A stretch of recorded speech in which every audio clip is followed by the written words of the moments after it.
All right, everybody, thank you for sticking with us through a full afternoon of Coffee with Stan. We just finished up an amazing conversation with congressional candidate Laura Gillen. She is so smart and so capable. What a refreshing new potential member of Congress. Of course, speaking with Representative Chris Pappas, Sharice Davids, Andrea Salinas. It's been a fabulous morning talking about the real issues, what's actually happening in our Congresspeople's districts on the ground every single day. And of course, starting out our morning with Sam Drzmala from Progressive Victory. Just looking ahead to tomorrow, we'll be live with Representative Andy Kim running for the Senate at noon tomorrow. And then Congresswoman Angie Craig, Susan Wild. And we're going to end our afternoon with David Hogg, who is one of the most amazing young gentlemen. I think we've all met him in one way or the other, and I'm so glad he'll be with us on Coffee with Stan tomorrow at 2:30. One of the people who I really have my hat off to representing us in Congress is Congressman Pat Ryan. I had the opportunity pre-COVID, which seems like a very long time ago, to meet him and start to get to know him when he was Ulster County Executive.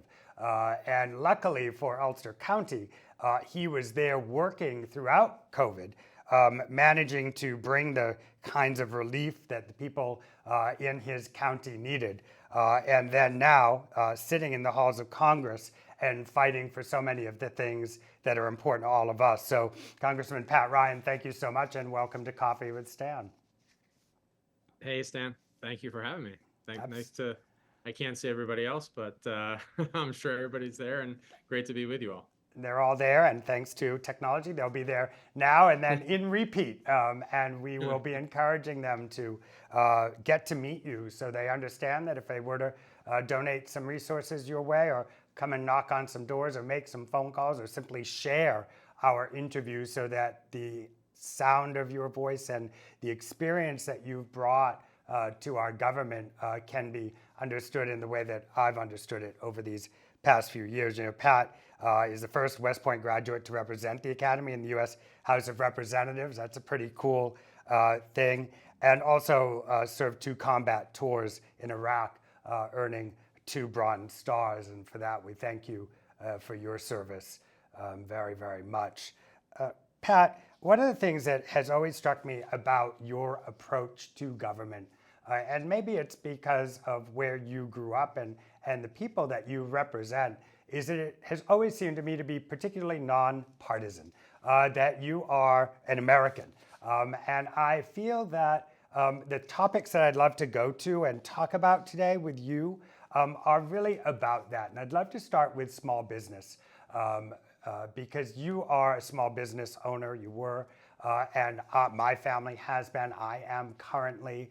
And that's one of the topics that I think helps us to bridge the divides of philosophy and opinion, is the ability to raise our families, take care of our loved ones, and to run a small business, whether we're an employee of one or the owner of one. So maybe we can start with that. Your experience as a small business owner and what you've been able to do both in your previous position as Ulster County Executive and now in Congress. Yeah, I mean, I think this is, we can talk about the politics if you want, but I think it's a sort of moral obligation at this point in the country to recognize that the middle class and has been increasingly under pressure. And that small businesses are at the heart of that. And my dad actually started his own and grew a local small business I watched him, do that as I grew up and definitely modeled for me something that I would then later go on to do. I've started 2 tech startups with fellow veterans actually after my military service. And obviously you understand, and a lot of others, how much is up against small business owners, whether that's at the macro level, the increasing recognition that across a lot of our economy, we're seeing just a few massive and growing larger companies kind of squeeze out everybody else, as well as in states like New York, where I grew up and now represent.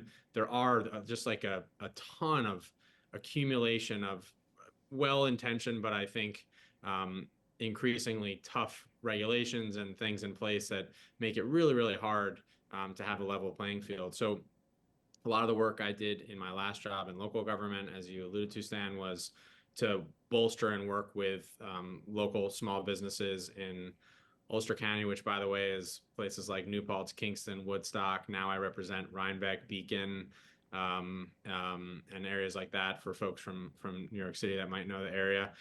So 98% of our economy is small businesses. So I've been working on a bunch of legislation to that effect. I'm excited by Vice President Harris's proposals around tax credits, specifically for small business owners. And I think there's a lot more work to do there as well. And politically, this is a place where I think there's a huge opportunity for Democrats. I try to be nonpartisan, but I'm a proud Democrat. And I think it's an opportunity for us to lean in while the Trump Republican Party anyway has embraced kind of the ultra wealthy. I think there's an opportunity and a need for us to support everybody else, small business owners in particular. Well, the towns that you represent, are some of the most beautiful towns in our country, right? These are towns with mom and pops and small businesses, and you walk down Main Street and everyone there is a part of the community. And I know that you've worked in Congress to really fight for some of the both tax issues and some of the policy issues that actually make it harder to own that small business than it would make it for an owner who's got a larger conglomerate to come in and sort of take over that space. Is there anything you can talk specifically to that's a good example of how you've been able to foster and keep these beautiful towns as they are, beautiful towns? Yeah, I mean, there's a big macro tax policy discussion, obviously, happening now. One of the most pressing, I think, especially for small business owners and those with S corps in particular, is the SALT tax deduction, the state and local tax deduction, which is really double taxation for folks that, especially those that generate income and have pass-throughs individually, where we're punishing about 70% of my constituents by double taxing them at the federal level. So I'm part of a bipartisan group called the SALT Caucus. Yes, that's a real thing. You might have heard about this from, I know Laura was on and others, but that's something where there's a real bipartisan path to eliminating this cap, which would save tens of thousands of dollars for many folks, and certainly hundreds or thousands of dollars for many other individuals and families. So that's one specific piece we're working on.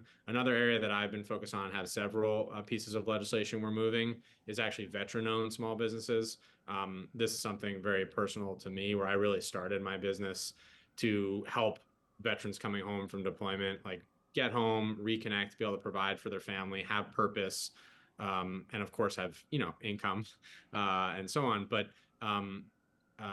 there are multiple bills that I'm working on to actually expand the eligibility of GI Bill benefits, which are traditionally reserved for education, to potentially be used to help start or grow a small business if you're a veteran, as well as to expand the uses of that those funds can be used not only for traditional four-year college, but also for other like apprenticeship and technical trade schools and skills-based learning that might not ultimately result in a degree, so that we can give people more marketable skills. And I think applying that same approach beyond just veterans is an exciting opportunity too.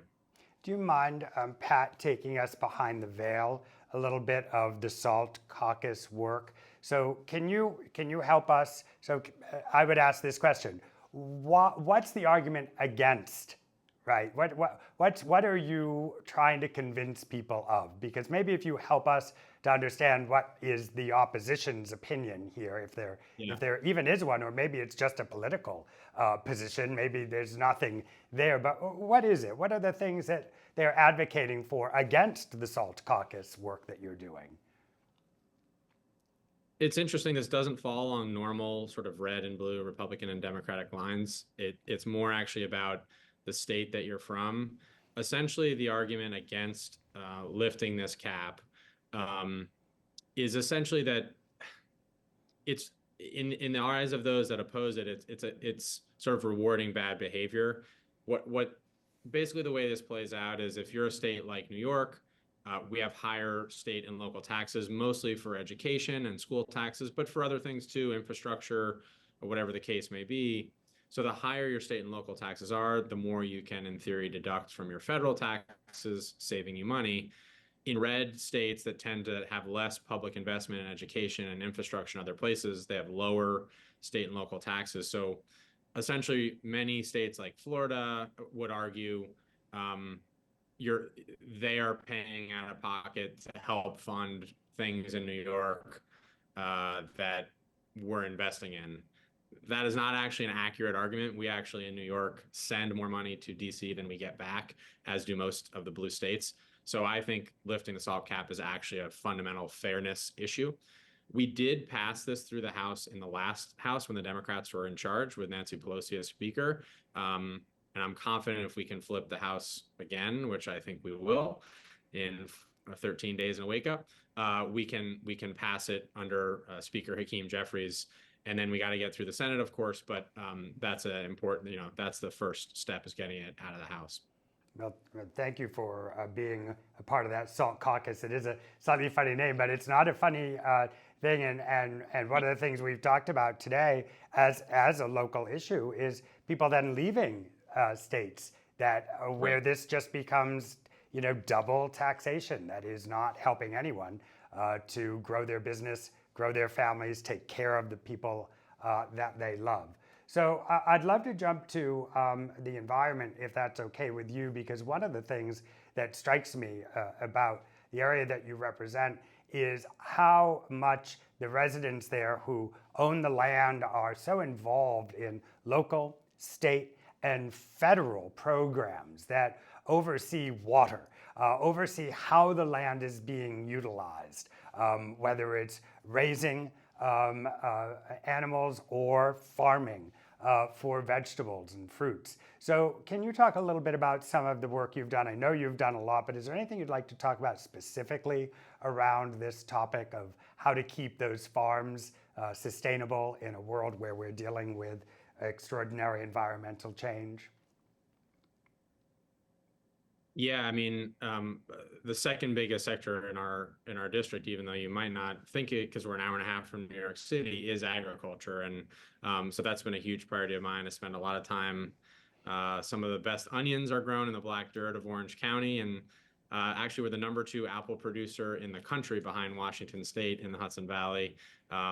So lots of reasons to be focused here. I want to especially focus on the climate piece of this because I have been very encouraged actually by talking to our local farmers, who are generally very non-political and nonpartisan and just very, as they have to be, like pragmatic and focused on, are we doing the thing or not? They understand better than anybody else how catastrophic the weather volatility and extremes have been. I spent time, last year was a brutal year for apple farmers, where over 60% of our farms lost more than half their apple crop because of one wild swing over a 36-hour period where it was very hot and then dipped below freezing and just killed their crop and put several operations literally out of business, which is just heartbreaking. And so farmers understand what's happening with climate. I've really leaned in aggressively on climate action legislation when I was at the county level, and definitely now in Congress. We've especially focused on Hudson River protection, which is critical for drinking water supply and also just overall environmental protection. And then I've been really focused on linking environmental protection to economic development and job creation. We're bringing in cutting edge clean energy, battery storage, and other green companies to a major former IBM manufacturing site that was shuttered in the 90s. It was just devastating to our economy. And now we're bringing it back to life with green jobs, with our career and technical education center that'll train over 1,200 kids a year. And all of that, and I'll stop, sorry, I get excited. All of that was enabled by this Inflation Reduction Act that gave tax credits and incentives to businesses and organizations investing in green jobs. So that is bringing us from a place where, like, my 2- and 5-year-old boys not having a job opportunity in our area when I look ahead to the future to now having really good paying job opportunities in our district. And like, to me, that's what it's all about at the end of the day is that kind of thing. No, listen, I'm thrilled that you're so excited. We were talking to your colleague, Shreese Davids, and she was talking about a brand new electrical battery plant in Kansas, right? Creating 4,000 jobs and all of the jobs down the pike, up the pike. You even add the idea of training programs that will happen at the facility. Yeah, listen, as you said, whether you're a Democrat or Republican, I know I'm a Democrat, I know you're a Democrat, but I'm a person first, always. And these questions are so bipartisan. We all want to have this kind of infrastructure, private public partnerships, jobs, and training.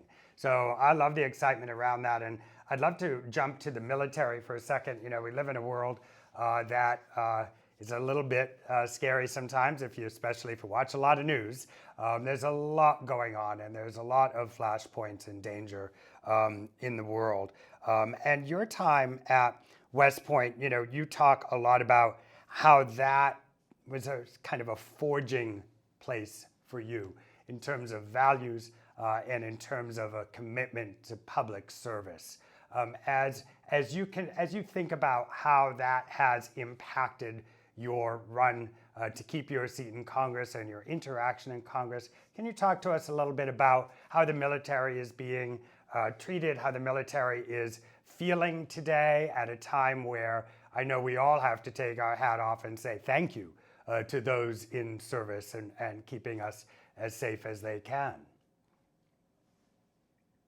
Yeah, it's definitely was a formative experience for me, both my time at West Point and my time serving overseas. And a big part of the reason I sought the honor of serving in Congress is because of basically, I think we need more people who've actually been at the receiving end of foreign policy. In my case, some pretty poor foreign policy in invading Iraq and then making a lot of mistakes there at the strategic level and the national level. We need more people that have seen that to be at the table so that we can, God willing, prevent future war and future violence and you know, my boys having to serve, God forbid, in a violent conflict somewhere or anybody else's. And I'm very concerned about the state of danger, risk, and escalating tensions on multiple continents. And I think this election, frankly, both at the presidential level and in the Congress, but especially at the presidential level, is existential when it comes to having someone who is fit to be commander in chief or not. And I actually had this incredible honor and opportunity to speak at the DNC. Well, you did a great job, by the way. Was. You did an amazing Thank job, by the way. And thank you. And I talked about in the 2 minutes that I had, I talked about Kamala Harris's fitness to be commander in chief. I actually talked about the honor code I learned as a cadet at West Point. A cadet will not lie, cheat, steal, or tolerate those who do, and how Trump is such a direct insult, frankly, to those values. So I've been very focused in my campaign and wherever I can nationally, being out there talking about, I mean, this is a guy who called our troops suckers and losers, insulted Medal of Honor recipients, politicized Arlington National Cemetery, and clearly just doesn't understand what selfless service and working for a cause greater than oneself means. And to me, that's really dangerous to our troops that are in harm's way right now, to have someone making decisions about their lives who just doesn't get it. And so I'm on the Armed Services Committee as well in the House, and that's something I take personally, like, really proud. We gave 16% raises to our junior enlisted soldiers in this last defense bill, because we literally had soldiers on food stamps, their families home on food stamps, while they were deployed overseas, while we're the richest country in the history of the world, and just that's not right. So it's been an honor to work on a lot of those issues, both national security policy, but also taking care of our troops and our veterans, you know, post active service. Well, we're lucky to have you on those committees so that, to your point, those who have experience on what the front line is can bring that experience to the halls of Congress, where decisions are made that are literally life and death. decisions down the line. I'd love to end our conversation with something on the super local topic, which is this idea of your CARES van. So constituent advocacy resources empowerment services van. Much easier to say CARES. I think this is so brilliant, Pat, right? The idea of taking government and meeting people where they are. And we talk a lot about it, and here we are on a podcast that some people are on live now, some will be watching tonight, listening in their car on the way home, watching tomorrow morning. We're trying to deliver, some conversation to people, and it seems to me you took it a step further and created a van, a literal van, that goes from town to town to town. And as I read about it, and you'll tell us more, but to me it was like, hey, here we are, sort of like what the bookmobile used to be, right? Or the ice cream delivery truck, right? Here's the government, here I am.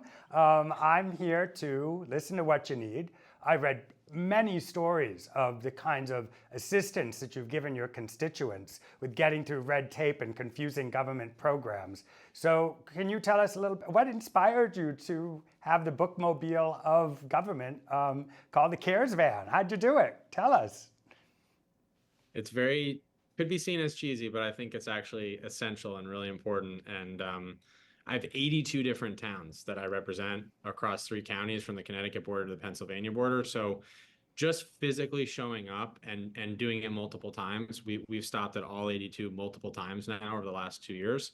It really matters to people to know that you care enough to come to them rather than making them come to you. So we go to a senior center or a public library or an actual town hall.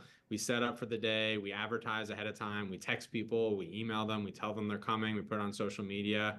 And then we have dozens, sometimes hundreds of people come. We help them with constituent services. We've recovered over $30 million over the last 2 years of IRS back taxes, VA benefits owed to veterans, Medicare benefits for seniors, and so on and so forth. And for some people, it's $10,000, $15,000, which is a life-changing thing. That's right. So the whole inspiration behind this for me is this: I'm obsessed with the idea of trust, and frankly, trust in Congress right now is in the single digits. In the latest public polling, it's 9% of people have trust in Congress. So the only way to fix that to me is not like a top-down thing. It's a bottom-up, individual level, local level, rebuilding that trust, showing people we're going to deliver regardless of who you voted for or if you even voted at all.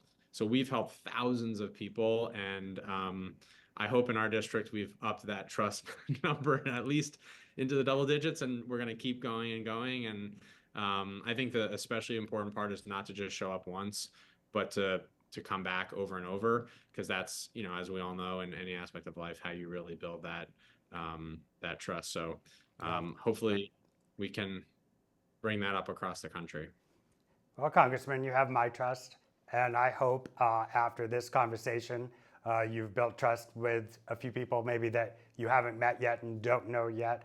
I hope that they will take a moment to click through and make a donation to your campaign, or reach out to your campaign to volunteer if a financial donation isn't possible for them, or at the very least to share our conversation on their social media platforms. Just press share and introduce Congressman Pat Ryan to your friends, colleagues, and family. We are better for your service. We are grateful for your service in uniform. And I thank you for being a part of Coffee with Stan today. Thank you, Stan. And keep the faith down the home stretch here, everybody. I'm feeling very optimistic. So appreciate you having me and appreciate all the support. Thank you so much. We're going to keep the faith, and we're going to keep the clock on time. Thanking you for your time. We'll be back tomorrow at noon sharp with Representative Andy Kim, on to Representative Angie Craig, Susan Wild, and then we'll end tomorrow afternoon with David Hogg from Leaders We Deserve, March for Our Lives. So thanks again, and we will see you soon. Let's keep on keeping on.